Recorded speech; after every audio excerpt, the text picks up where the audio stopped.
Jackson Monroe, a reclusive novelist renowned for his gripping tales of love and loss, walked out of an extravagant literary gala in the heart of New York City.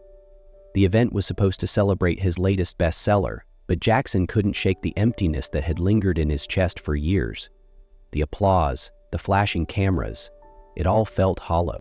The chill of the evening air wrapped around him as he wandered into Central Square. Strings of warm lights illuminated the cobblestone paths, and the soft hum of street musicians filled the space with life. Jackson's weary eyes scanned the lively scene until they landed on something, or someone, that stopped him in his tracks. A woman stood by a quaint flower stall, arranging bouquets with delicate precision. Her chestnut hair, tied loosely, caught the golden glow of a nearby street lamp. But it wasn't just her grace that held his attention. It was her face. It was Eleanor's face. Eleanor, the woman he had loved with every fiber of his being. Eleanor, who had died in a tragic accident 25 years ago. His breath hitched and his pulse quickened. Was he losing his mind? Or was the universe playing some cruel trick? Driven by a surge of emotion, Jackson crossed the square toward the flower stall. As he drew closer, the resemblance became even more striking, down to the gentle curve of her lips and the softness in her gaze. Yet when she turned to face him, her expression wasn't one of recognition, but of guarded curiosity, even fear. "I'm sorry," Jackson stammered, his voice softer than he intended. "You look like someone I used to know." The woman, Clara, clutched the bouquet she was holding a little tighter. Her eyes darted away, her voice hesitant. "I think you must be mistaken, sir." Jackson froze. The resemblance, the familiarity, it couldn't be just coincidence. But Clara's reaction left him reeling, questioning his own sanity. Was this truly Eleanor, alive and unaware of her past? Or was his mind desperately clinging to the ghost of a memory? Jackson couldn't sleep that night. He sat by the window of his modest apartment, overlooking the bustling streets of New York, replaying the brief encounter in Central Square over and over in his mind. Clara's face haunted him. It wasn't just the resemblance to Eleanor. It was the way she carried herself, the flicker of something familiar in her eyes before she turned away. Eleanor had been his everything. They had shared dreams of a future together, days filled with laughter and nights spent discussing stories they would one day write together. But those dreams had been shattered when her car veered off the road on a stormy night, her body lost to the raging waters below. Her death had left Jackson broken, unable to write for years. He'd buried himself in his work only to escape the pain, crafting novels that mirrored the grief he couldn't let go of. But Clara had reignited something in him, a faint, fragile hope. Could she truly be Eleanor? And if so, how was she still alive? The next day, Jackson returned to Central Square. This time, he lingered by the flower stall, pretending to browse. Clara greeted him with a polite but wary smile, her demeanor cautious. "You seem to know a lot about flowers," Jackson said, trying to strike up a conversation. "It's my job," she replied simply, her tone neutral. As their conversation continued, Jackson subtly guided it toward learning more about her. He noticed a small name tag pinned to her apron that read Clara. The name felt foreign, disconnected from the woman he once knew as Eleanor. Later that evening, armed with the name Clara, Jackson called Marcus, his trusted assistant. "I need you to look into someone," Jackson said during their late-night call, his voice taut with urgency. "Clara. She runs a flower stall in Central Square. That's all I've got." By the next evening, Marcus had pieced together a basic profile. "Clara Mitchell," he reported. "She's been working at the flower stall for 3 years. Lives in a small apartment a few blocks from the square. Keeps a low profile. No social media. No connections to anyone significant." Jackson's heart pounded. There was no record of her life before those 3 years, no traces of a family or a past. It was as if she had appeared out of nowhere. Could this really be Eleanor? And if so, why didn't she remember him? The next morning, Jackson found himself drawn back to Central Square, unable to shake the thought of Clara. He lingered near the flower stall, his eyes following her as she arranged fresh bouquets with practiced ease. Her movements were calm, deliberate, yet there was a subtle air of weariness about her, as if she were carrying a weight no one else could see. "Back again?" Clara asked when she noticed him standing nearby. Her tone was polite but carried a hint of suspicion. Jackson offered a sheepish smile. "Guilty. Your flowers are hard to resist." He picked up a small bouquet of daisies, fumbling with the payment as he tried to extend the interaction. Over the next few days, Jackson made visiting her stall part of his routine. Each morning, he would stop by with a warm coffee for himself and an extra cup just in case Clara wanted one. At first, she declined, but after a few days, she accepted with a quiet, "Thank you." Their conversations were brief at first, centered around flowers and the passing seasons. Slowly, Clara began to let her guard down.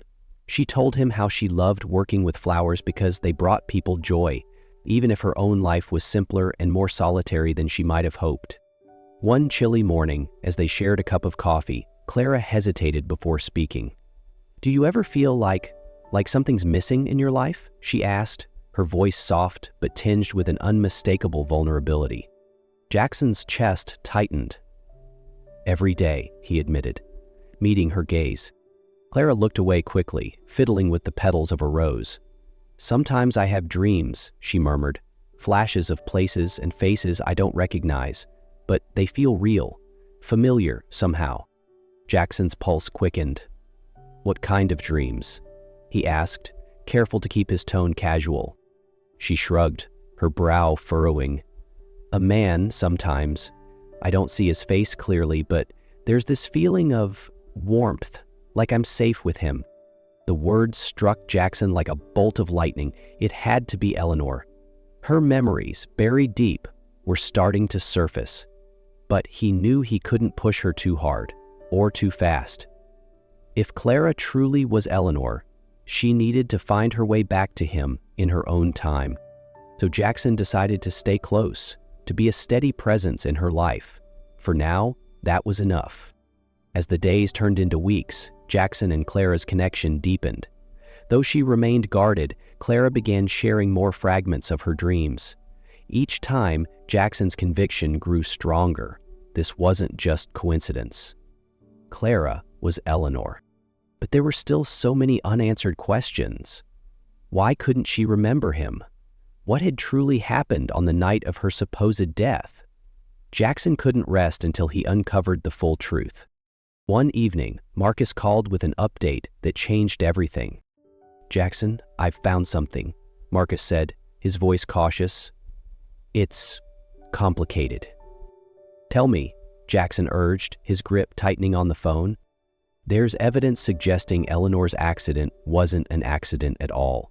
Records from that night show a second car at the scene, a vehicle registered to Monroe Enterprises." Jackson froze. Monroe Enterprises was his family's company, controlled by his estranged father, Edward Monroe. Marcus hesitated before continuing. Witnesses at the time claimed the other driver fled the scene. Eleanor's car went off the road into a river. Rescue teams searched for days, but they never recovered a body, only fragments of the wreckage. Jackson clenched his fists as memories of that night resurfaced. He had been told Eleanor's body was likely swept away by the current. With no closure, he had been forced to mourn her absence, haunted by what could have been. "Are you saying my father orchestrated this?" Jackson demanded, his voice hardening with anger. Marcus hesitated. "Yes." Witnesses saw a second car push Eleanor's vehicle off the road. That car was registered to Monroe Enterprises. It wasn't just disapproval, Jackson. Your father believed Eleanor threatened his control over you and the future of the company. He wanted her gone. Permanently. Jackson's fists clenched as a surge of rage swept through him. He didn't just disapprove of her. He destroyed her life. And mine. Jackson's stomach churned with a mix of anger and disbelief. If Marcus was right, his father hadn't just taken Eleanor from him. He had destroyed her life entirely. That night, Jackson made a decision. Clara deserved to know the truth, no matter how painful it might be. The next morning, he arrived at the flower stall earlier than usual, his heart pounding. Clara greeted him with a faint smile, but her expression shifted when she saw the intensity in his eyes. "Clara," Jackson began, his voice steady but heavy with emotion. "There's something I need to tell you." She frowned, her hand stilling over a bouquet. "What is it?" He took a deep breath, choosing his words carefully. "I believe you're someone I once knew, someone I loved deeply. Her name was Eleanor, and she died. Or at least, I thought she did. 25 years ago." Clara's eyes widened, and she took an instinctive step back. "What are you saying? That I'm this Eleanor?" Jackson nodded. "I know it sounds impossible, but think about the dreams you've been having, the feelings you've described. They're memories, Clara, memories of a life we shared." Her voice trembled. "If that's true, why don't I remember any of it? Why would I forget my own life?" Jackson hesitated, then revealed the painful truth. "Because someone didn't want you to remember. My father. He orchestrated everything. He wanted you gone because he thought you were a distraction to my future." Clara stared at him, her face pale as the weight of his words sank in. "You're saying your father stole my life?" Jackson reached out, his voice pleading. "I know this is overwhelming. I can't change what happened, but I'll do whatever it takes to help you remember, to help you reclaim what was taken from you." Clara's hands trembled as she looked away, her thoughts racing. She didn't know whether to trust him or to run, but deep down, a part of her felt that his words were true. Clara sat silently on the park bench, her hands clutching her coat tightly as the crisp autumn wind swirled around them. Jackson waited beside her, his concern growing as he saw the anguish in her eyes. "There's something I've been meaning to tell you," Clara began, her voice shaking. "It's not just dreams, Jackson. I was pregnant before the accident." Jackson's breath hitched. "Pregnant?" he repeated, his heart pounding. Clara nodded, tears forming in her eyes.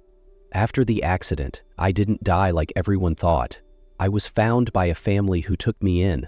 They said I was wandering by the roadside, confused, and I couldn't even remember my name. They cared for me, and that's when I realized I was pregnant. I gave birth a few months later." Jackson leaned forward, his voice trembling. "What happened to the baby, Clara? Where is she?" Clara's face crumpled with grief. "When my daughter was just a few days old, men came in the middle of the night. They broke into the house where I was staying, and they took her from me. I tried to fight, to stop them, but I was weak and they overpowered me. I never even got to hold her again."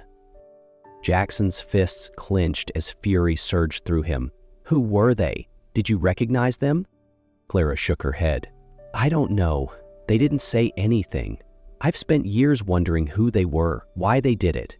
All I know is that my daughter was taken from me, and I've never stopped hoping that one day I'd find her."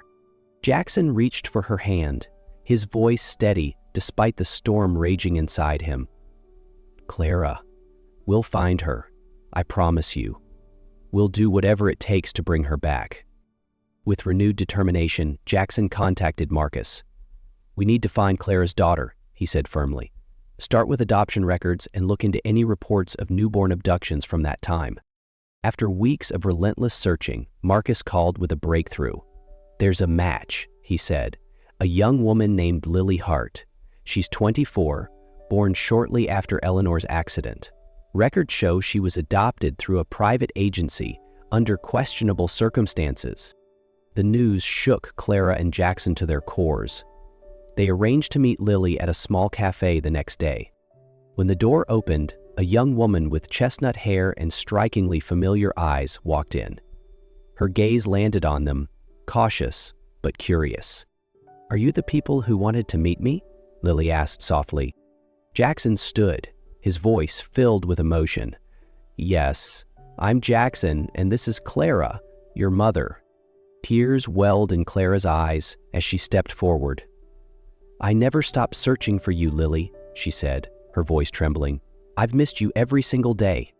Lily hesitated, her expression softening.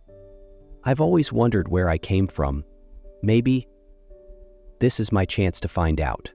The air inside the cafe felt heavy with emotion as Clara, Jackson, and Lily sat at the table. For the first time in decades, Clara felt a glimmer of hope. Her daughter, the piece of her heart she thought she had lost forever, was sitting right in front of her. Lily listened quietly as Clara recounted her story, her voice trembling as she described the years of pain and longing. "I didn't know who I was, Lily," Clara said softly. "But I knew one thing. I was your mother. Losing you broke me, but I never stopped dreaming that someday, somehow, I'd find you." Lily's eyes welled up with tears. "I grew up in foster care," she said, her voice quiet. "The family who adopted me couldn't keep me, and after that it was just me. I always wondered where I came from, why I didn't belong anywhere." Jackson reached out, his voice filled with conviction. "You belong here, with us. You've always been a part of Clara's heart, and now we want you to be a part of our lives." Lily hesitated, her fingers tracing the edge of her coffee cup. "This is a lot to take in," she admitted, "but I want to know more. I want to understand where I came from." Over the following weeks, Clara and Jackson worked to build a relationship with Lily. They shared stories of their past, of the love that had once defined their lives and the struggles that had torn them apart. Lily, in turn, opened up about her childhood, moments of loneliness mixed with dreams of a family she never thought she'd have.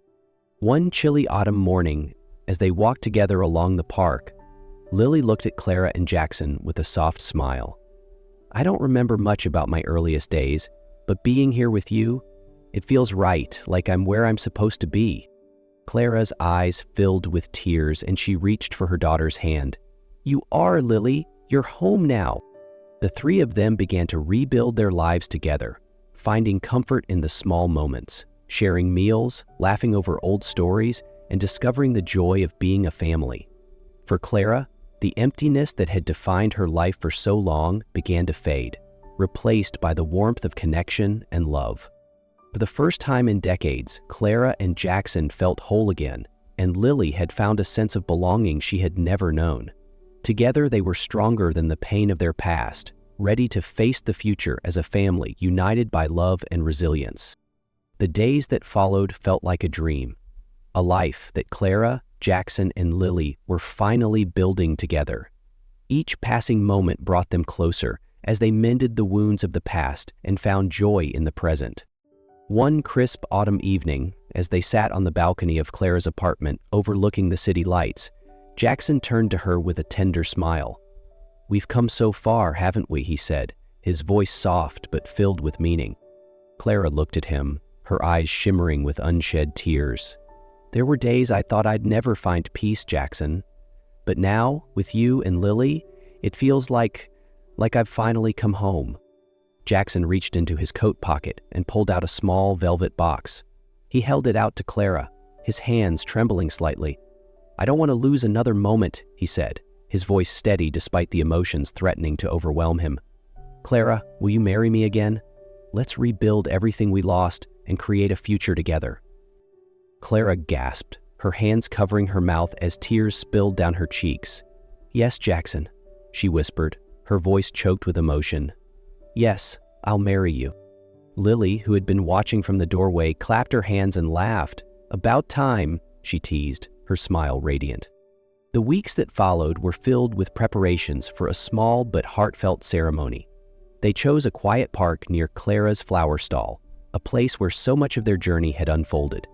Close friends, a few of Jackson's longtime colleagues, and Lily's friends from her foster care years gathered to celebrate the occasion. On the day of the wedding, the golden autumn leaves danced in the breeze as Clara walked toward Jackson, her eyes never leaving his.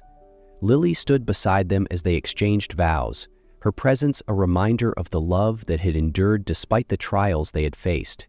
Jackson's voice trembled with emotion as he took Clara's hands in his. "I promise to love you, honor you, and never let go, no matter what challenges life throws at us. You are my heart, Clara, now and forever." Clara's voice broke as she responded, her eyes shimmering with tears. "And I promise to stand by you through every storm and every triumph. You are my second chance, Jackson, and I will cherish every moment we have together." As they kissed, the crowd erupted into applause, and Lily wiped away her own tears, smiling through the overwhelming joy. That evening, as the three of them sat beneath the stars, wrapped in blankets and warmth, Clara leaned her head on Jackson's shoulder. "I never thought we'd get here," she murmured. Jackson kissed the top of her head and held her close. "We've come through so much, but now we have everything we need: a second chance, a family, and a love that will never fade." And in that moment, surrounded by the people they loved, Clara, Jackson, and Lily knew they had finally found their way home.